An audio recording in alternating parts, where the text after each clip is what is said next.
नमस्कार, मैं YouTube channel पे। और अपन बात कर रहे थे 10वीं क्लास माध्यमिक शिक्षा बोर्ड 10th क्लास के सामाजिक के बारे में, और सामाजिक के आपका प्रथम लेसन के बारे में बात कर रहे थे अपन। और प्रथम लेसन में अपन बात कर रहे थे स्वर्णिम भारत प्रारंभ से 1206 ईस्वी। और इसके अंदर भी अपन बात की थी, क्योंकि वो किसी नेटवर्क टेक्निकल प्रॉब्लम की वजह से वो थोड़ा कम वीडियो सेव हुआ था, तो इसमें मैंने बात की थी महाजन पद के अंदर। महाजन पदों तक बात की थी, और मैंने आपको बताया था कि दो ग्रंथ है। एक तो है बौद्ध ग्रंथ, इसका नाम है अंगुत्तर निकाय।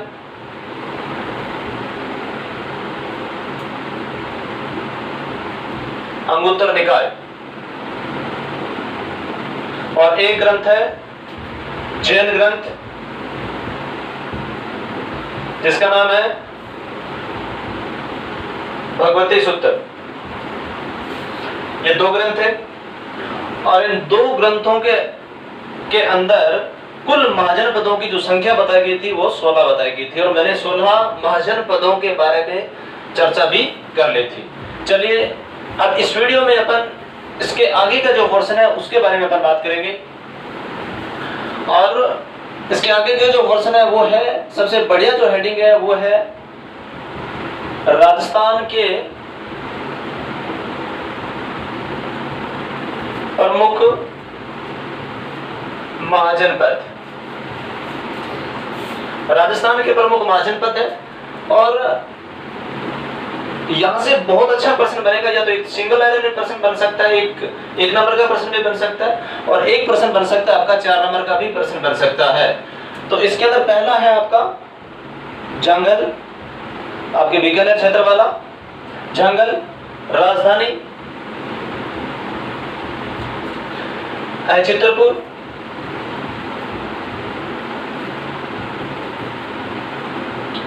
चित्रपुर वर्तमान में इसको क्या कहते हैं, किस नाम से पुकारते हैं, तो वर्तमान में नागौर का क्षेत्र। और बीकानेर की जो राजा है, बीकानेर के राजा इस जंगल प्रदेश के होने के कारण अपने आप को किस नाम से पुकारते थे, जंगल धर बादशाह है। ठीक है। और जिले कौन कौन से आते थे इसके अंदर, आपका बताओ, बीकानेर और जोधपुर, दो जिले इसके अंदर आते हैं। तो दोबारा से देखें, राजस्थान के प्रमुख महाजन पद, मैंने आपको पहले 16 महाजन पदों के बारे में बताया था, और 16 में से आपको मैंने कुछ एक प्रमुख बताया था। अब अपन सबसे बढ़िया जो प्रश्न बनेगा पहले लेसन के, तो इस लेसन से पहला जो आपका टॉपिक है वो जंगल प्रदेश, राजस्थान के प्रमुख महाजन पद। राजस्थान के प्रमुख महाजन पद के अंदर जंगल प्रदेश, राजधानी चित्रपुर। और राजधानी चित्रपुर, वर्तमान में इसका नाम क्या है, वर्तमान में है इसका नाम नागौर। जंगल धर बादशाह के नाम से ये लोग जाने जाते हैं। और इसका जिले कौन कौन से आते हैं, और जिले आते हैं बीकानेर व जोधपुर।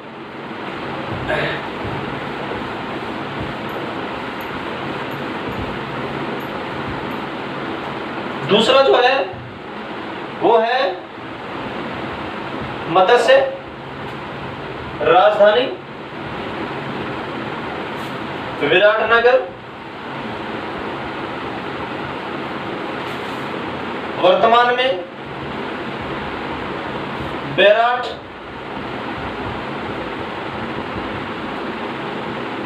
जयपुर के आसपास वाला क्षेत्र।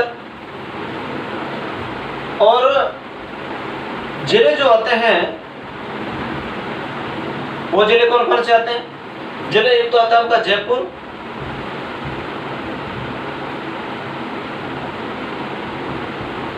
अलवर, भरतपुर। तो याद रखोगे तीन चीज, मत्स्य महाजन पद, मत्स्य महाजनपद की राजधानी विराटनगर है। वर्तमान में बेराट जयपुर के आसपास वाला क्षेत्र इसके अंदर आता था और इसके अंदर जिले आते थे कौन कौन से? जयपुर, अलवर, भरतपुर। तीसरा जो आपका आता है जनपद, तीसरा जनपद है सूरसेन। राजधानी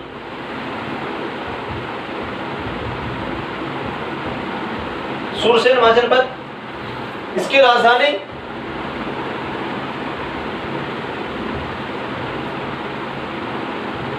मथुरा,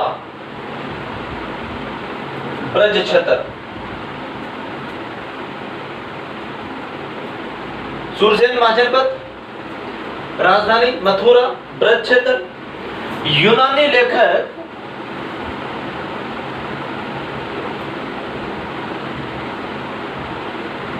यूनानी लेखक इस सूरसेन महाजनपद को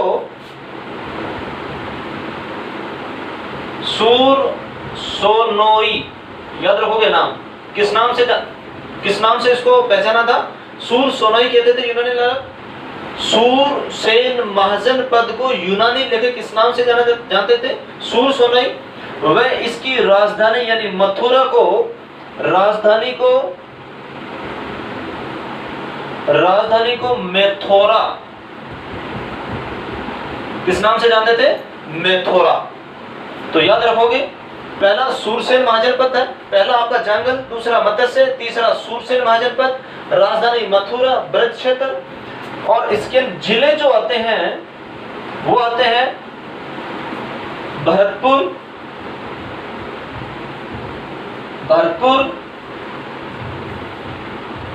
धौलपुर, करौली। ये भरतपुर ब्रज क्षेत्र के अंदर, राजस्थान के अंदर आता है। और ब्रज क्षेत्र यानी भगवान श्री कृष्ण को समर्पित है। तो ध्यान रखोगे, मथुरा, राजधानी मथुरा। यूनानी लेखक सूरसेन महाजनपद के नाम को तो सूरसेनोई के नाम से जानते थे और इसकी राजधानी को मेथोरा के नाम से पुकारते थे। उसके बाद में जिले भरतपुर, धौलपुर और करौली।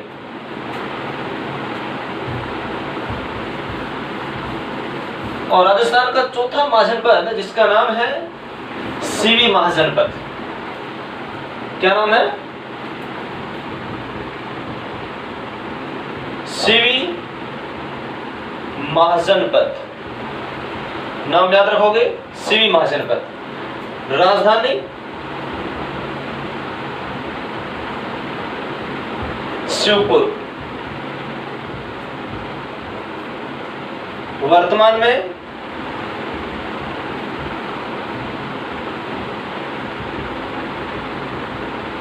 पाकिस्तान के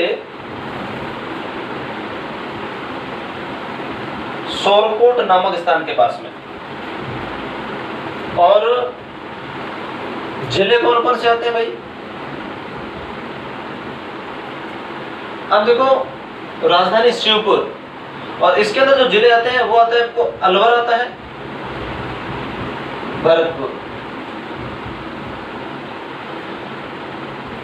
एक पंजाब प्रांत था भारत के अंदर। पंजाब प्रांत के अंदर एक जाति थी जिसका नाम था सीवी। और इस पंजाब प्रांत की सीवी जाति कालांतर में कहां आ गई? राजस्थान की मेवाड़ में आ गई। कहां पे आ गई? मेवाड़ में। मेवाड़ में आकर रहने लगी और इसके कारण इसका नाम क्या पड़ गया भाई? सीवी महाजनपद नाम पड़ गया। दोबारा से देख लें एक बार। राजधानी शिवपुर, वर्तमान पाकिस्तान सोरकोट, जिले अलवर, भरतपुर, पंजाब, जाति सीवी, जो कालांतर में कहां के बस की? मेवाड़। मेवाड़ मतलब उदयपुर। तो ये थे आपके राजस्थान के प्रमुख महाजनपद। याद रखोगे, राजस्थान के प्रमुख महाजनपद बहुत ज्यादा आपके लिए महत्वपूर्ण है, क्योंकि राजस्थान के जो महाजनपद है यहाँ से सिंगल लाइनर प्रश्न भी बनेगा और एक बड़ा प्रश्न भी बनने की सबसे ज्यादा संभावना है।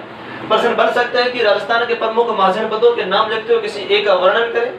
प्रश्न बन सकता है कि राजस्थान के सभी महाजनपदों के नाम लिखते हुए मत्स्य महाजनपद के बारे में आप क्या समझते हैं? या फिर प्रश्न आ सकता है कि जंगलधर या जंगल महाजनपद के बारे में आप क्या समझते हैं? तो चलिए अब अपन करते हैं मौर्य काल।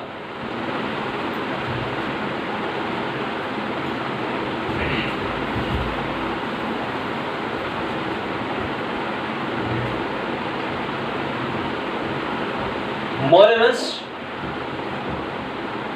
और मौर्य में इसका काल आता है आपका 323 से लेके 184 BC यानी ईस्वी पूर्व। ये ईस्वी पूर्व याद रखोगे। ईसा मसीह के जन्म से पहले की घटनाओं को किस श्रेणी में रखते हैं? ईस्वी पूर्व की श्रेणी में रखते हैं। और ईसा मसीह के जन्म के बाद की घटनाओं को किसके में रखते हैं? ईस्वी में रखते हैं। तो ये मौर्य काल है। मौर्य काल, अब देखो एक जगह है, एक प्रांत था जिसका नाम था मगध। और मगध के ऊपर एक नंदवंश था भारत के अंदर। उस नंदवंश का शासक था जिसका नाम था घनानंद। क्या नाम था? घनानंद। मौर्य वंश 323 से 184 ईस्वी पूर्व। मगध प्रांत है। मगध के ऊपर नंदवंश का एक शासक था जिसका नाम था घनानंद का राज था। एक व्यक्ति आता है चंद्रगुप्त मौर्य। चंद्रगुप्त मौर्य आता है और 326 ईस्वी के अंदर इस नंदवंश के शासक घनानंद को के साथ में एक युद्ध करता है, इसको पराजित करता है। और जैसे ही पराजित करता है, भारत के अंदर किस वंश की स्थापना करता है? मौर्य वंश की स्थापना करता है। दोबारा से देखिए, मगध नंदवंश का शासक घनानंद, यहां से प्रश्न बनेगा। नंदवंश का शासक घनानंद और एक व्यक्ति आता है जिसका नाम है चंद्रगुप्त मौर्य। चंद्रगुप्त मौर्य आता है 326 ईस्वी में, घनानंद को पराजित करता है और भारत के अंदर मौर्य वंश की स्थापना करता है। याद रखोगे, चंद्रगुप्त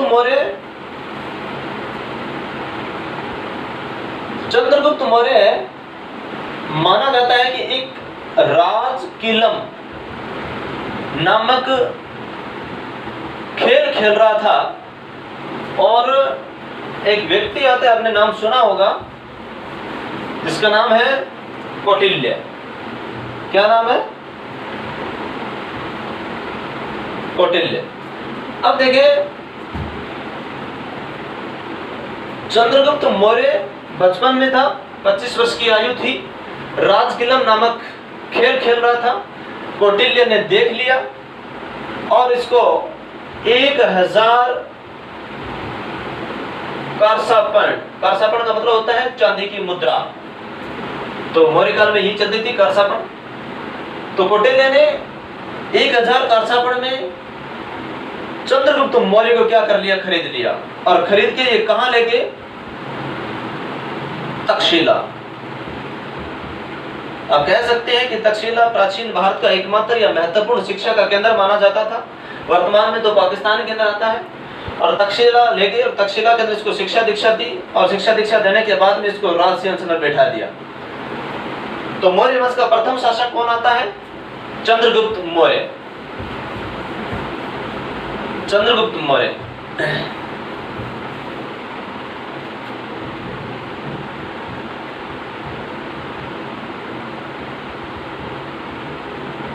तीन सौ 23 से लेके 298 ईस्वी पूर्व चंद्रगुप्त मौर्य। और चंद्रगुप्त मौर्य 305 ईस्वी के अंदर एक व्यक्ति आता है जिसका नाम है Seleucus Nicator. Chandragupta Maurya Seleucus Nicator को 305 ईस्वी में पराजित करता है। और पराजित करने के बाद में, पराजित करते हुए इसकी पुत्री जिसका नाम था हेलेना का विवाह चंद्रगुप्त मौर्य कर लेता है। चंद्रगुप्त मौर्य 305 सेल्यूकस निकेटर को पराजित करके उसकी पुत्री हेलेना से विवाह करता है। और जैसे विवाह करता है, अब देखो सेल्यूकस निकेटर क्या करता है कि 4 प्रांत चंद्रगुप्त मौर्य को देता है। Number 1 Herat, number 2 Kabul, number 3 Kandahar, number 4 Balochistan. दोबारा से देखना, चंद्रगुप्त मौर्य 323 ईस्वी, 298 ईस्वी, 305 ईस्वी सेल्यूकस निकेटर को पराजित करता है और अपने उसकी पुत्री हेलेना के साथ विवाह करता है। सेल्यूकस निकेटर चंद्रगुप्त मौर्य को क्या करता है, 4 प्रांत देता है और इसके विपक्ष में यानी चंद्रगुप्त मौर्य भी खुश होकर सेल्यूकस निकेटर को क्या करता है, 500 हाथी उपहार के रूप में देता है। ये चीज 3 बातें याद रखोगे यहाँ पे। पहली बात ये, दूसरी बात ये, तीसरी बात ये चारों चीज, और 5वीं बात ये।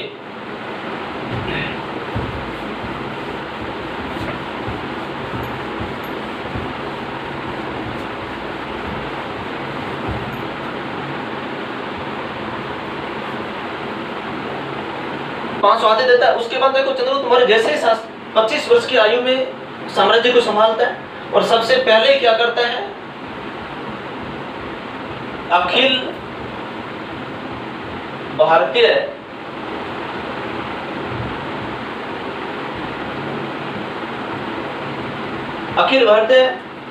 सभा की स्थापना करता है और उसके बाद में एक जैन साधु जिसका नाम है भद्रबाहु से जैन धर्म की दीक्षा लेता है। भद्रबाहु जैन धर्म की दीक्षा लेता है और 298 ईस्वी कहां चला जाता है, श्रवण बेलगोला मैसूर कर्नाटक, और यहां पे इसकी क्या हो जाती है, मृत्यु हो जाती है संलेखना पद्धति के द्वारा।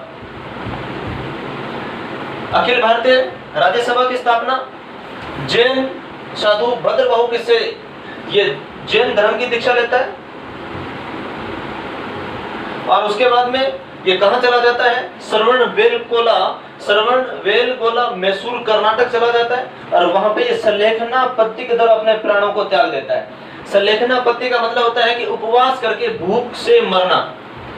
उसके बाद में ये शायद मेरे हिसाब से कंप्लीट हो चुका होगा आपके। सबसे मैंने आपको बताया था अखिल भारतीय राज्यसभा, उसके बाद में सेल्यूकस निकेटर 305 ईस्वी में आता है और सेल्यूकस निकेटर के साथ में उसको युद्ध होता है 305 ईस्वी में।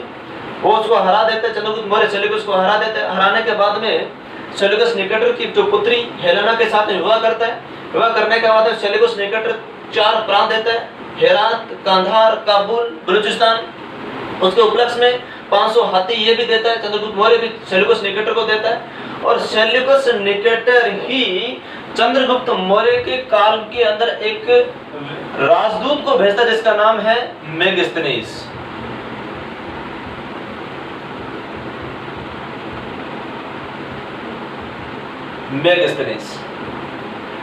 मेगस्थनीस को भेजता है और मेगस्थनीस की पुस्तक का नाम है इंडिका। क्या नाम है, इंडिका। और उसके बाद मैंने बताया था कि 298 ईसा पूर्व श्रवण बेलगोला मैसूर कर्नाटक में संलेखना पद्धति के द्वारा अपने प्राणों को त्याग देता है। चलिए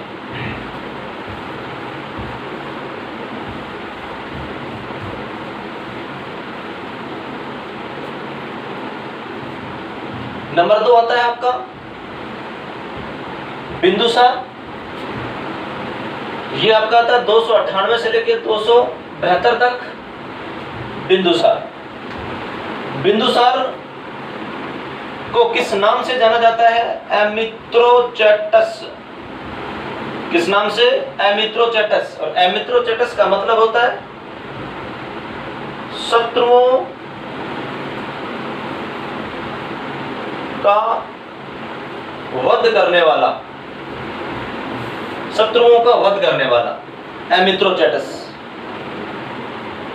बिंदुसार को ही वायु पुराण में बिंदुसार को सिंहसेन के नाम से जाना जाता है, सिंहसेन। और बिंदु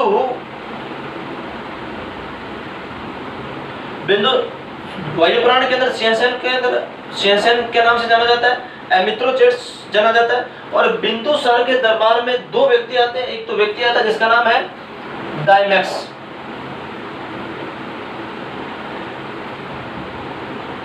एंटियोकस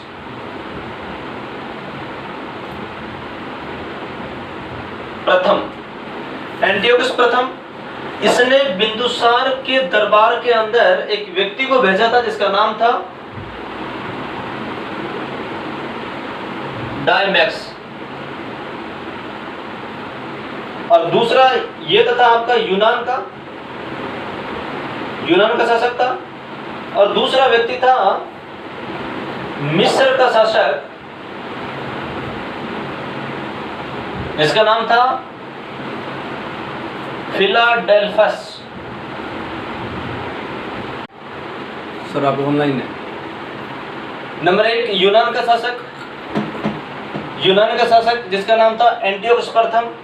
इसने, और एक व्यक्ति था जिसका नाम था मिस्र का था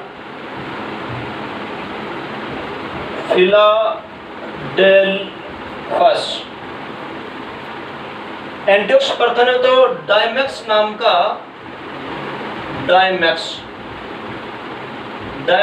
का राजदूत बिंदुसार के दरबार में भेजा था। और मिस्र का शासक जिसका नाम था फिलाडेल्फस, और इसे कहते हैं टोलमी द्वितीय।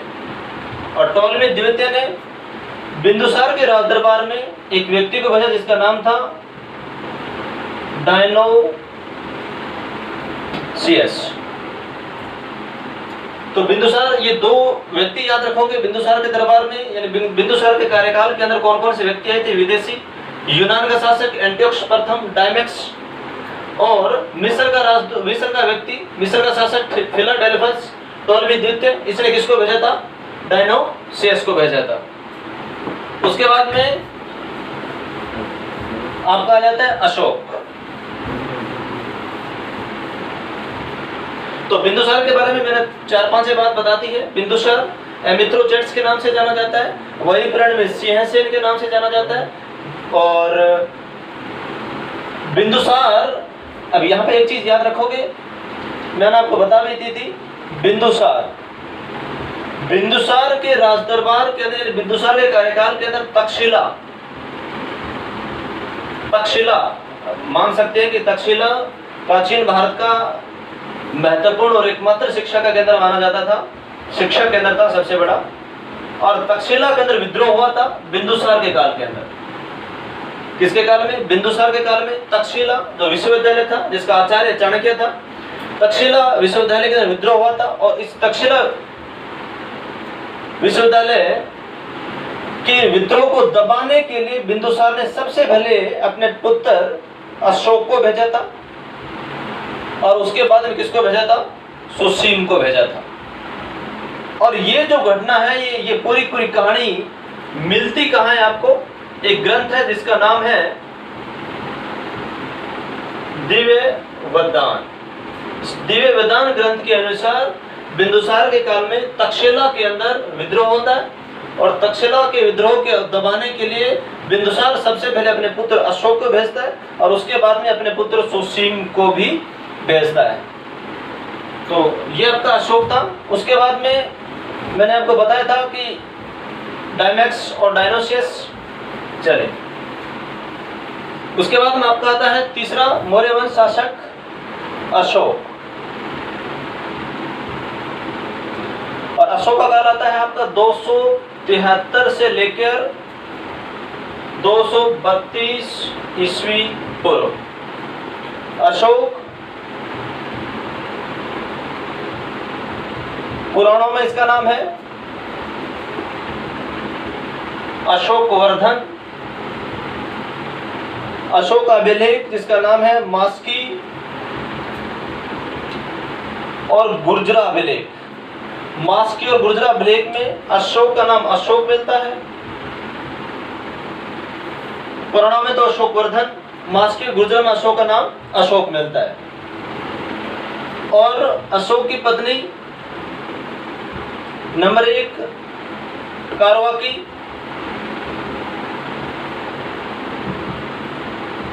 महादेवी, तिष्य रक्षिता,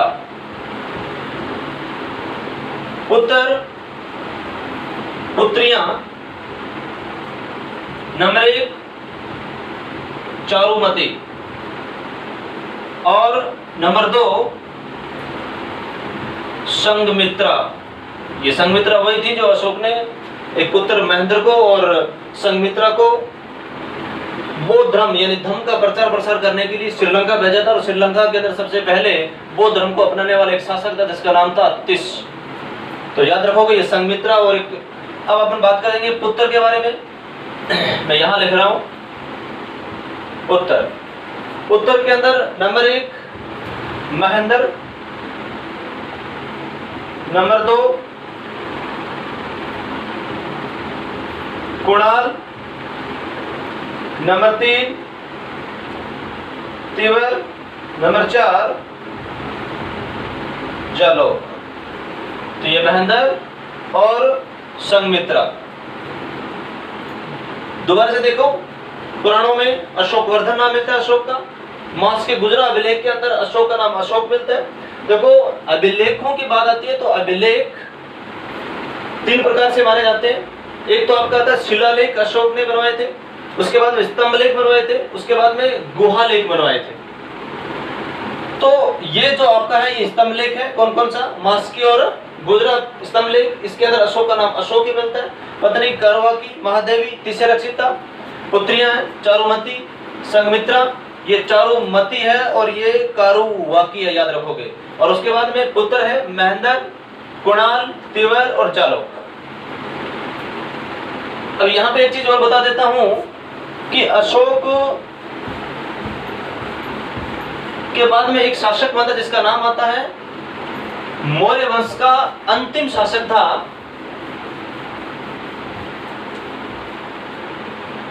मौर्य वंश का अंतिम शासक माना जाता है जिसका नाम था वृहद्रथ। और वृहद्रथ का सेनापति था जिसका नाम था पुष्यमित्र। हालांकि मैं आगे बताऊंगा इसको। पुष्यमित्र सुंग और पुष्यमित्र सुंग ने ही वृहद्रथ को यानी मौर्य वंश के अंतिम शासक वृहद्रथ की हत्या करके 184 ईस्वी में हत्या की और 185 ईस्वी में भारत के अंदर सुंग वंश की स्थापना की। उसके बाद में इसके बाद में आ जाता है आपका, अब देखो अशोक 273 ईस्वी में राजगद्दी पर बैठता है। 4 वर्ष बाद यानी 278 ईस्वी में इसका क्या होता है? राज्याभिषेक होता है। राज्याभिषेक होता है और राज्याभिषेक के 8 वर्ष बाद यानी 261 ईस्वी के अंदर कलिंग विजय प्राप्त करता है। बहुत ही बढ़िया पर्सन है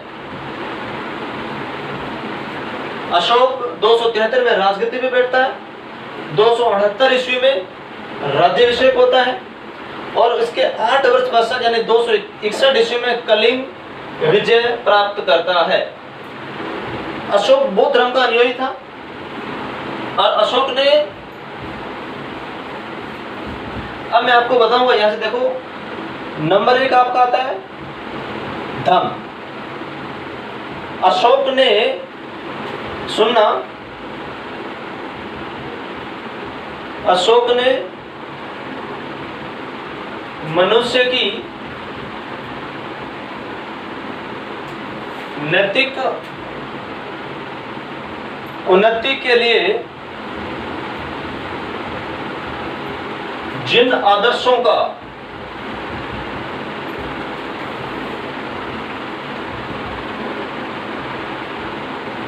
प्रतिपादन किया उसे क्या कहा गया? धम कहा गया। नंबर 2 धम्म यात्रा, अशोक ने धम्म यात्रा की शुरुआत की थी। धम्म यात्रा का मतलब था कि अशोक से पहले विहार यात्रा चलती थी। कौन सी यात्रा? विहार यात्रा।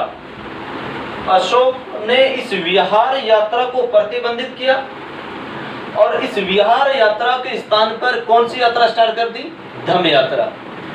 और विहार यात्रा में होता क्या था कि राजा पशु पक्षियों का शिकार करते थे, यानी पशु पक्षियों को मारते थे। उसके बाद नंबर 3 आता है आपका अनुसंधान।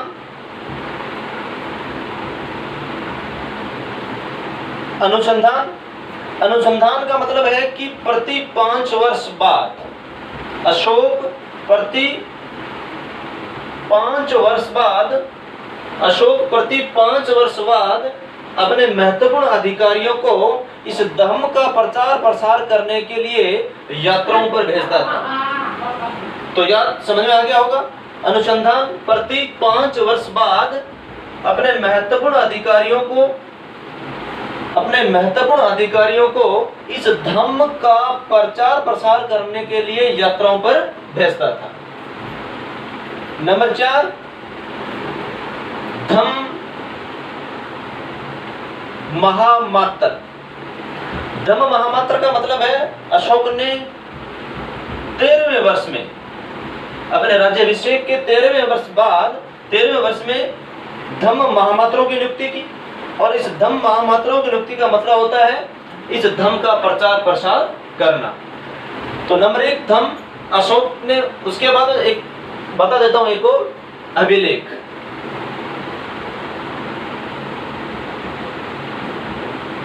एकमात्र शासक है, प्रथम शासक माना जाता है अशोक, जिसने अभिलेखों के माध्यम से अपने महत्वपूर्ण जानकारियों की यहाँ पे उन्नति की थी। और उसके बाद अगर देखें तो अभिलेख 1750 अशोक के अभिलेखों को 1750 ईस्वी के अंदर, जिसका नाम है टिफेंतलर। क्या नाम है? टिफेंतलर ने सबसे पहले क्या करा था? खोजा था। टिफेंतलर ने सबसे पहले खोजा था अभिलेख 1750 ईस्वी। टिफेंतलर नाम का व्यक्ति आता है जिसने 1750 ईस्वी में अशोक के अभिलेखों को खोजा था।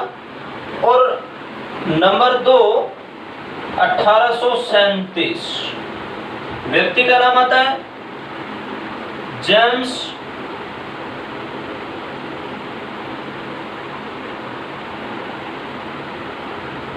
प्रिंसेप। जेम्स प्रिंसेप ने इसको क्या किया था? सबसे पहले पढ़ा था। सिंगल लाइनर पर्सन सुने, अशोक के अभिलेखों को सबसे पहले किसने खोजा था और कब खोजा था? 1750 ईस्वी टिफेंतलर ने खोजा था। नंबर 2 पर्सन, अशोक के अभिलेखों को सबसे पहले किसने पढ़ा व कब पढ़ा? 1837 ईस्वी में जेम्स प्रिंसेप ने। अशोक का धम्म क्या है? अशोक का धम्म यात्रा क्या है? अनुसंधान क्या है?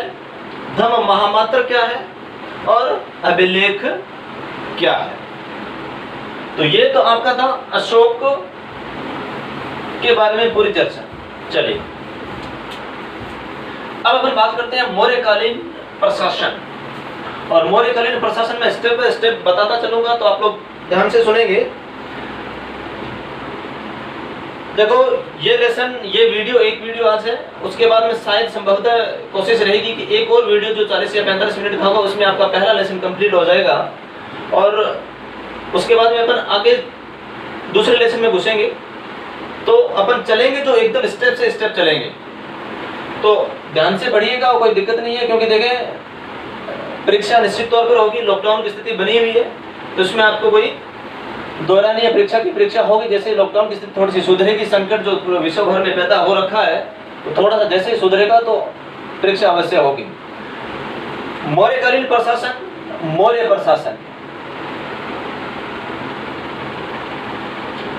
प्रशासन सबसे पहला आता है आपका केंद्रीय प्रशासन। और केंद्रीय प्रशासन के अंदर अब देखिए, केंद्रीय प्रशासन में महत्वपूर्ण अधिकारी थे, और महत्वपूर्ण अधिकारियों किस नाम से जाना गया था? तीर्थ। और तीर्थ नाम से जाना गया था और महत्वपूर्ण जो तीर्थ माने थे वो थे युवराज, पुरोहित, सेनापति और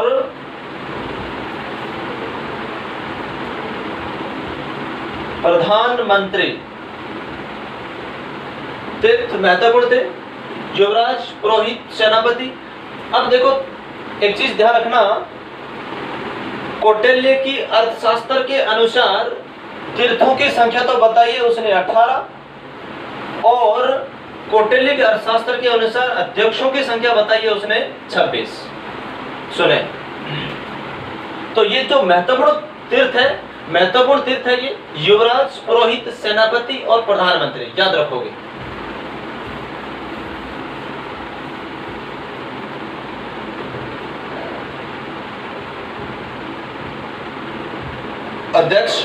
अध्यक्षों की संख्या कितनी बताइए? 26। इसमें से देखो मोस्टली आप लोग कर लेना, हालांकि ये तो रटने ही पड़ेंगे, आपको याद करने ही पड़ेंगे। इसमें आपका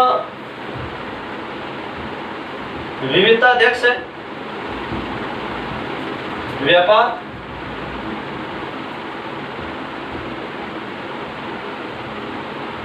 इसका काम क्या था? व्यापार से संबंधित काम था। इसके बाद में लक्षणाध्यक्ष, इसका काम आता है आपका मुद्रा जारी करना मौर्य काल के अंदर।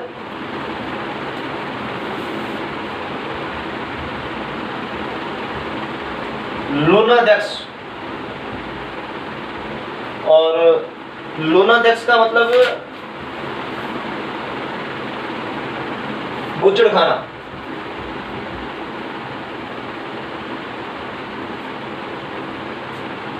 और आपके क्योंकि 26 है, 26 में से कम 5-6 आपको देखना है। उसमें से आप एक तो देखो ये पण्याध्यक्ष भी कर लेना, और विविधाध्यक्ष का मतलब चारागाह होता है, चारागाह, सॉरी।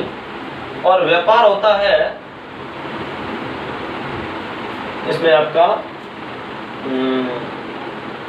व्यापार आपका रहता है पण्याध्यक्ष में, पण्याध्यक्ष। और इसमें से एक दो और देख लेना आप, एक तो कोषाध्यक्ष और शीताध्यक्ष मोस्ट है। कोषाध्यक्ष और एक आपका आता है शीताध्यक्ष।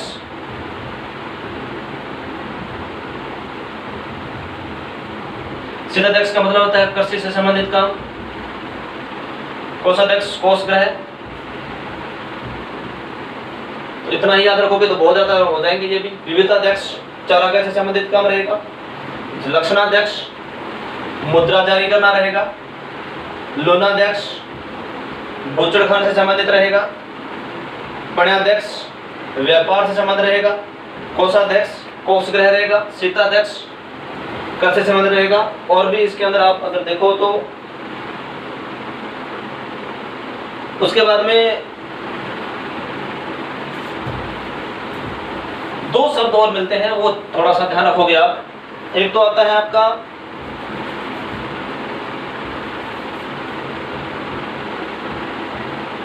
सन्निधाता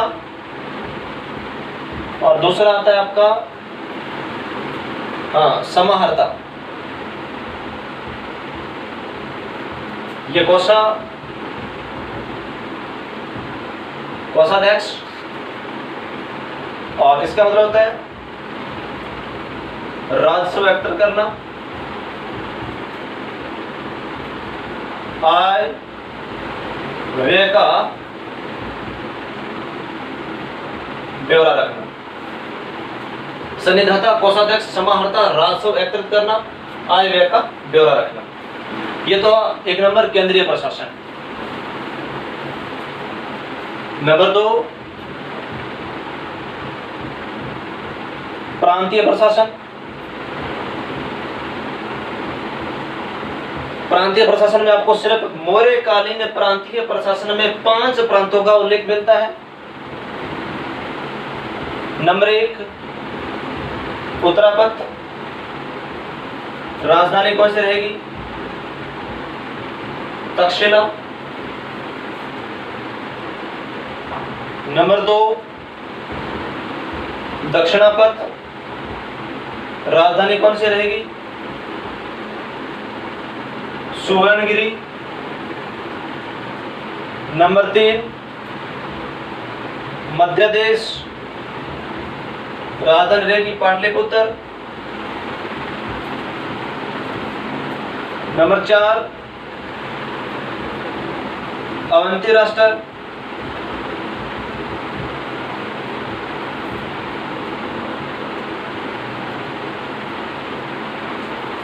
राजधानी रहेगी उज्जैनी। और नंबर 5 कलिंग, राजधानी रहेगी कौशल्य। तो प्रांतीय प्रशासन में मौर्य, अब देखो सबसे पहला तो केंद्रीय प्रशासन। केंद्रीय प्रशासन में 2 थे, तीर्थ और अध्यक्ष। तीर्थ 18, अध्यक्ष 26। ठीक है। उसके बाद में प्रांतीय प्रशासन, मौर्यकालीन प्रांतीय प्रशासन। प्रांतीय प्रशासन में मौर्यकालीन प्रांतीय प्रशासन में 5 प्रांतों का उल्लेख है। और इसका उत्तरापथ, दक्षिणापथ, मध्य देश, अवंती राष्ट्र, कलिंग, तक्षशिला, सुवर्णगिरी, पाटलिपुत्र, उज्जैनी, कौशल्य। अब आ जाता है आपका प्रांतीय प्रशासन के बाद में तीसरा जो वो होता है नगरीय प्रशासन, मौर्यकालीन नगर प्रशासन। अब मौर्यकालीन नगर प्रशासन, मौर्यकालीन नगर प्रशासन,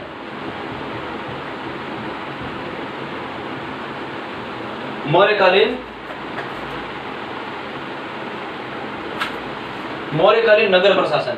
और मौर्यकालीन नगर प्रशासन के अंदर आपको सिर्फ इतना ही याद रखना है, सदस्य कितने होते हैं। मौर्यकालीन नगरीय प्रशासन के अंदर सदस्य होते हैं 30। समितियां होती है, यानी मौर्यकालीन नगरीय प्रशासन 6 समितियों में विभाजित है। कितने समितियों में? 6 समितियों में। और प्रत्येक समिति के अंदर कितने सदस्य माने जाते हैं? 5, यानी 6 × 5 बराबर कितने हो जाएंगे? 30 सदस्य। तो मौर्यकालीन प्रशासन के अंदर मौर्यकालीन प्रशासन 6 समितियों में विभक्त है। और प्रत्येक समिति के अंदर 5 सदस्य होते हैं और कुल सदस्य होते हैं आपके 23। तो ये आपका था तीसरा। अब मौर्यकालीन सैन्य प्रशासन, सैन्य प्रशासन आता है मौर्यकालीन सैन्य प्रशासन। मौर्यकालीन सैन्य प्रशासन के अंदर भी सेम एज इट इज वही रहता है जो अपन ने पढ़ा था मौर्यकालीन नगरीय प्रशासन। इसमें भी कितनी समितियां? 6 समितियां। इसमें भी कितने सदस्य? 5 सदस्य। प्रत्येक समिति में कितने सदस्य? और कुल सदस्य इसके अंदर भी कितने? 23। इसके बाद में आपका 5वां जो रहता है सैन्य प्रशासन के बाद में सबसे महत्वपूर्ण जो रहता है वो रहता है मौर्यकालीन न्याय व्यवस्था। मौर्यकालीन न्याय,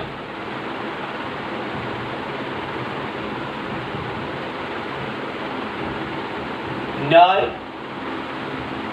व्यवस्था। अब मौर्यकालीन जो न्याय व्यवस्था है, तो मौर्यकालीन न्याय व्यवस्था भी 2 भागों में बंटी हुई थी। नंबर 1 धर्म स्तरीय, नाम याद रखोगे। नंबर 1 धर्म स्तरीय। अब सुने, धर्म स्तरीय मौर्यकालीन न्याय व्यवस्था का जो पहला पार्ट धर्म स्तरीय है, उसके अंदर चोरी, डकैती, लूटपाट से संबंधित जितने भी मामले थे वो कहाँ आते थे? धर्म स्तरीय न्याय व्यवस्था के अंदर रखे जाते थे। और धर्म स्तरीय न्याय व्यवस्था को किस नाम से भी जाना जाता था? दीवानी न्यायालय के नाम से भी जाना जाता था। और धर्म स्तरीय न्याय व्यवस्था के अंदर जो न्याय करता था व्यक्ति, उसे कहते थे व्यवहारिक के नाम से जाना जाता था। तो आपको समझ में आ गया होगा, न्याय व्यवस्था 2 प्रकार की होती है, एक तो धर्म स्तरीय जो धर्म स्थिति होती है, चोरी डकैती लूटपाट से संबंधित जितने भी मामले आते हैं वो किसके अंदर रखे जाते हैं? इसके अंदर रखे जाते हैं। दीवानी न्यायालय भी इसको कहते हैं और व्यवहारिक इसके अध्यक्ष को कहते हैं। उसके बाद में नंबर 2 जो आता है वो होता है कंटक शोधन। दूसरी न्याय व्यवस्था कौन सी है? कंटक शोधन। और कंटक शोधन के अंदर वही मामले आते हैं संपत्ति क्रय विक्रय, संपत्ति क्रय विक्रय,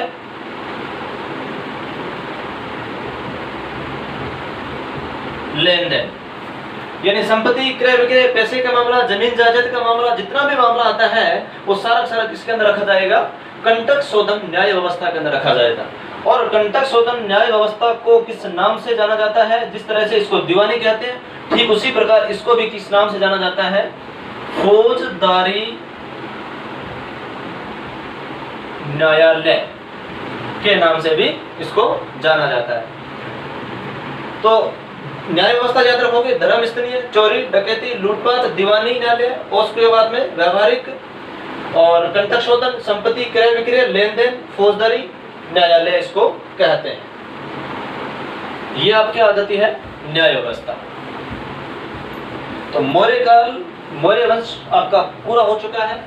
अब अपन बात करते हैं, अब देखो मैंने आपको बताया था कि मौर्य वंश का अंतिम शासक था जिसका नाम था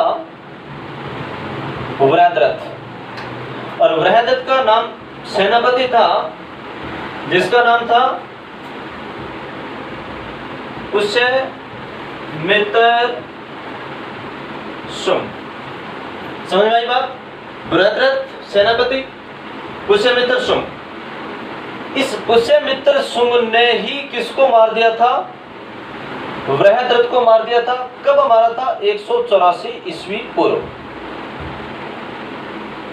मौर्य वंश के अंतिम शासक वृहद्रथ को पुष्यमित्र शुंग ने 184 ईस्वी में मारकर भारत के अंदर 185 ईस्वी के अंदर एक वंश की नींव डाला जिसका नाम है आपका शुंग वंश। चलिए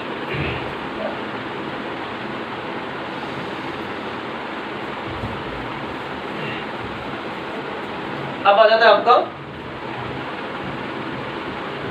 शुंग वंश।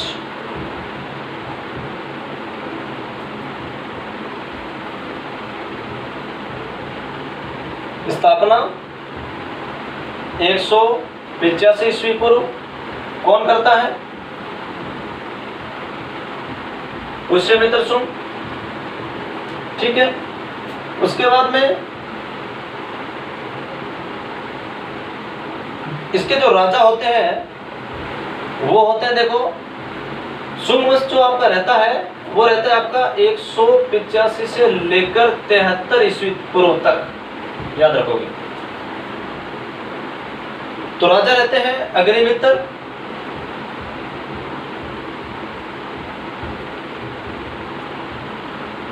ज्येष्ठमित्र,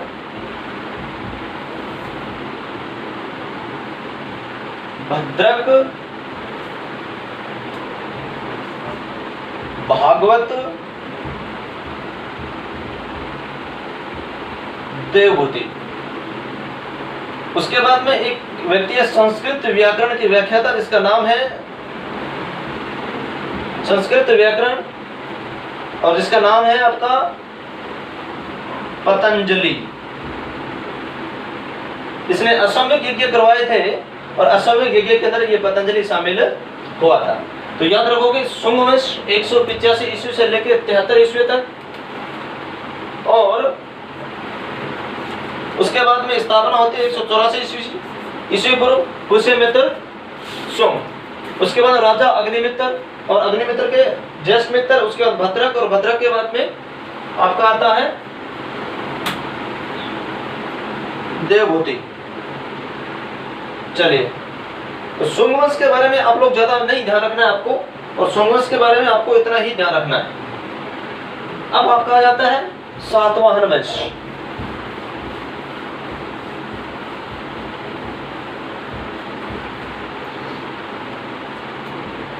सातवाहन वंश।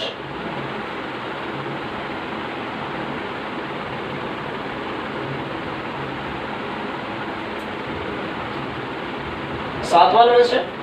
और सातवाहन वंश, ध्यान से सुनना, सातवाहन वंश यहां से देखो 60 ईस्वी पूर्व से लेकर कहां तक जाता है आपका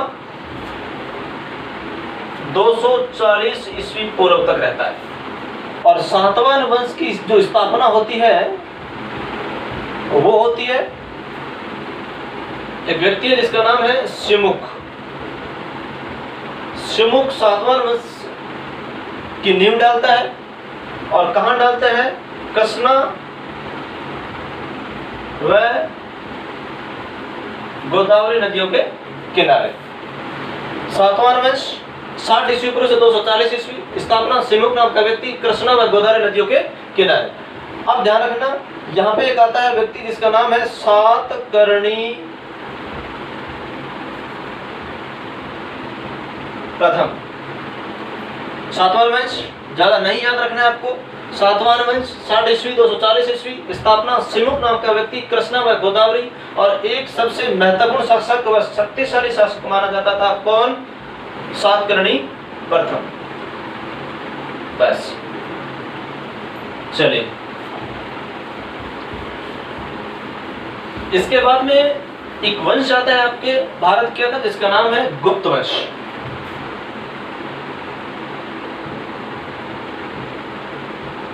गुप्त वंश। और गुप्त वंश आपका रहता है 275 से लेकर 550 ईस्वी। अब देखो ईस्वी तक रहोगे, कहां तक रहोगे? ईस्वी। पहले ईस्वी यानी ईसा मसीह के जन्म से पहले की घटना ईस्वी, सॉरी ईसा पूर्व, और बाद की सिर्फ ईस्वी। तो अब यह है आपका ईस्वी। गुप्त वंश स्थापना कौन करता है? गुप्त वंश की स्थापना करता है श्रीगुप्त। कौन करता है भाई? श्रीगुप्त करता है। और श्रीगुप्त का पुत्र, इसका बेटा क्या नाम था? घटोत्कच। ठीक है। और घटोत्कच की उपाधि थी, इसका नाम था महाराज। ये महाराज ही महाराज बनेंगे हम। उसके बाद में श्रीगुप्त घटोत्कच, इसके पुत्र का नाम था, घटोत्कच के पुत्र का नाम था चंद्रगुप्त प्रथम। ये आपके लिए सबसे ज्यादा मोस्ट है। तो चंद्रगुप्त प्रथम नहीं कि चंद्रगुप्त मौर्य, ध्यान रखोगे। अब अपन बात करें चंद्रगुप्त प्रथम के बारे में।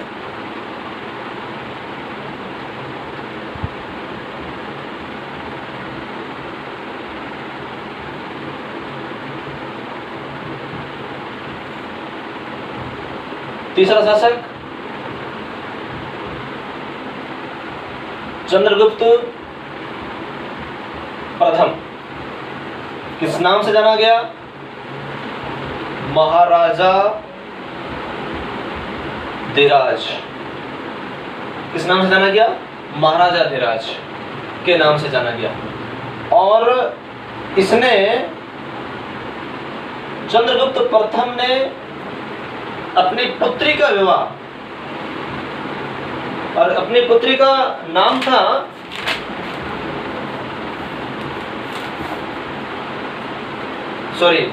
चंद्रगुप्त प्रथम ने एक वंश था जिसका नाम था लिच्छवी। लिच्छवी वंश की राजकुमारी, लिच्छवी वंश की राजकुमारी जिसका नाम मिलता है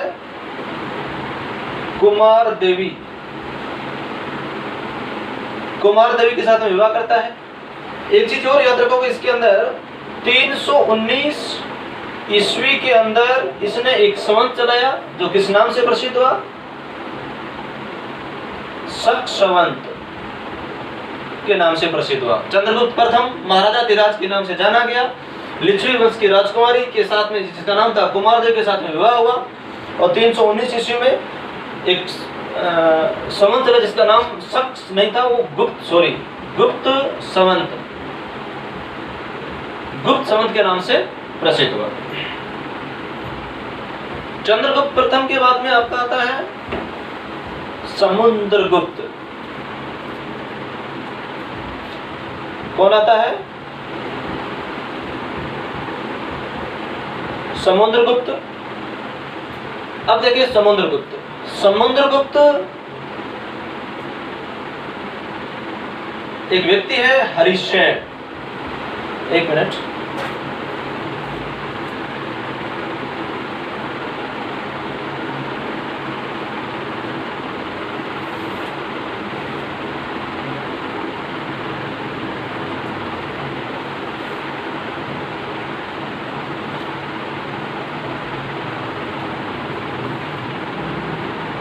हाँ चलिए। समुद्रगुप्त एक व्यक्ति ना का नाम है जिसका हरिसेन। हरिसेन ने इलाहाबाद प्रशस्ति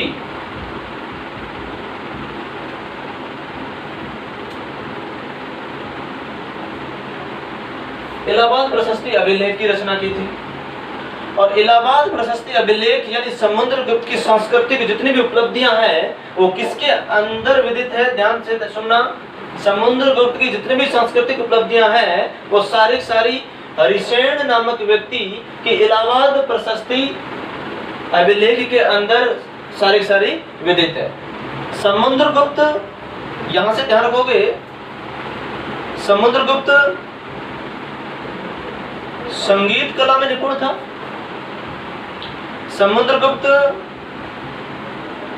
ललित कला में निपुण था। समुद्रगुप्त को कविराज के नाम से भी जाना गया। समुद्रगुप्त के लिए कहा गया है कि समुद्रगुप्त की एक आकृति एक सिक्के के ऊपर वीणा बजाते हुए उसे दर्शाया गया है। प्रश्न आ जाए समुद्रगुप्त की सांस्कृतिक योगदान को स्पष्ट कीजिए, तो ये सांस्कृतिक योगदान है, सारा सांस्कृतिक उपलब्धियां हैं। हरिसेन नाम का व्यक्ति भी इसके अंदर आता है और इलाहाबाद प्रशस्ति अभिलेख की रचना करता है और इसकी पूरी जानकारी भी इसी के द्वारा होती है। तो संगीत कला में और ललित कला कविराज एक सिक्के के ऊपर वीणा बजाते हुए भी इसकी मूर्ति मिलती है। और ये चीज भी ध्यान रखोगे समुद्रगुप्त ने इसका आदर्श क्या था?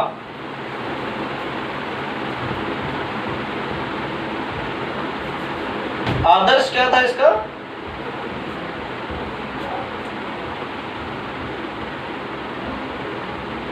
दिग्विजय की नीति और एकीकरण।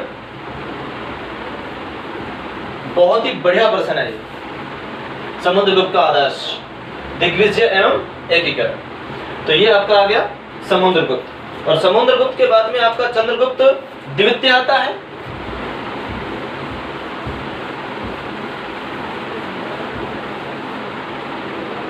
चंद्रगुप्त द्वितीय, चलिए चंद्रगुप्त द्वितीय, इसे भी क्या कहते हैं? विक्रमादित्य के नाम से भी जाना गया है इसको। चंद्रगुप्त द्वितीय को देवगुप्त के नाम से भी जाना जाता था। चंद्रगुप्त द्वितीय ने अपनी पुत्री प्रभावती गुप्त याद रखोगे ना, प्रभावती गुप्त का विवाह किसके साथ में करवाया था? वाकाटक राजा, इसका नाम था रुद्रसेन। इसके बाद में तो ये इतना हो गया चंद्रगुप्त द्वितीय के बारे में। चंद्रगुप्त द्वितीय को विक्रमादित्य के नाम से भी जाना जाता है। चंद्रगुप्त द्वितीय को देवगुप्त के नाम से भी जाना जाता है। चंद्रगुप्त द्वितीय ने अपनी पुत्री प्रभावती गुप्त का विवाह एक वाकाटक वंश के राजा रुद्रसेन के साथ में करवाया था। चलिए इसके बाद में आपका आता है कुमार गुप्त। और कुमारगुप्त में एक ही शब्द याद रखना है आपको,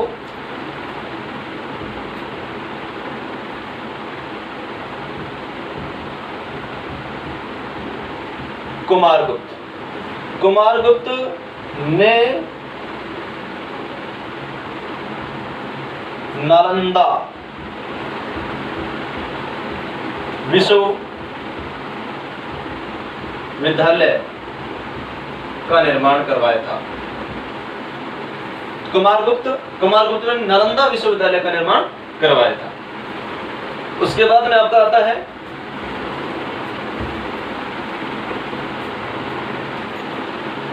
और कुमारगुप्त को महेंद्रद्वितीय के नाम से भी जाना गया था, याद रखोगे ये भी, महेंद्रद्वितीय। इसके बाद में आपका आता है स्कंदगुप्त। गुप्त वंश का अगला शासक है स्कंदगुप्त। और स्कंदगुप्त ध्यान रखोगे, स्कंदगुप्त और स्कंदगुप्त के अंदर एक झील है, सुदर्शन झील।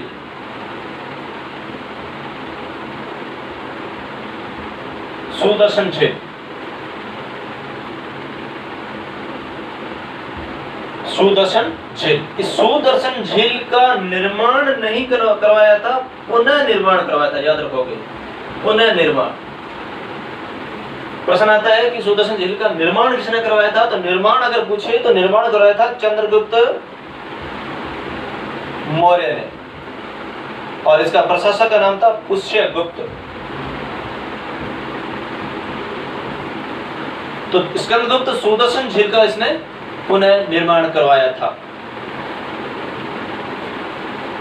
उसके बाद में तो आपका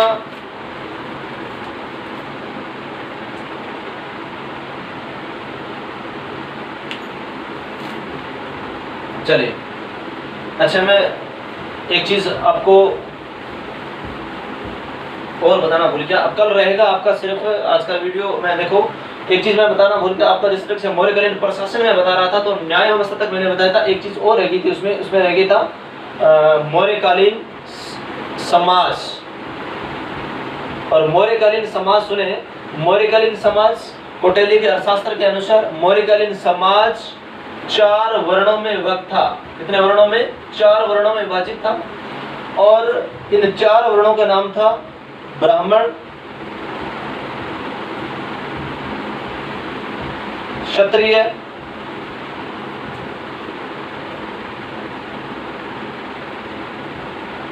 वैश्य, शूद्र। सबसे उच्च कोटि का माना जाता था उस समाज के अंदर। सबसे बड़े जो पद होते थे, सबसे उच्च स्तर के जो पद होते, किसको दिए जाते थे? इसको दिए जाते थे। उसके बाद में क्षत्रिय होता था, उसके बाद में वैश्य, और सबसे निम्न कोटि का माना जाता था किसको? शूद्र को। तो मौर्यकालीन समाज कौटिल्य के अर्थशास्त्र के अनुसार 4 वर्णों में विभाजित है, ब्राह्मण, क्षत्रिय, वैश्य और शूद्र। चलिए, अब रहेगा सिर्फ आपका एक वीडियो और रहेगा। उस वीडियो के अंदर आपका पहला लेसन स्वर्णिम भारत प्रारंभ से 1206 ईस्वी आपका कंप्लीट हो जाएगा। उसके बाद अपने अगले लेसन के अंदर चलेंगे। सो धन्यवाद। चैनल को सब्सक्राइब भी करना है और शेयर भी करना है और लाइक भी करना है। Thank you.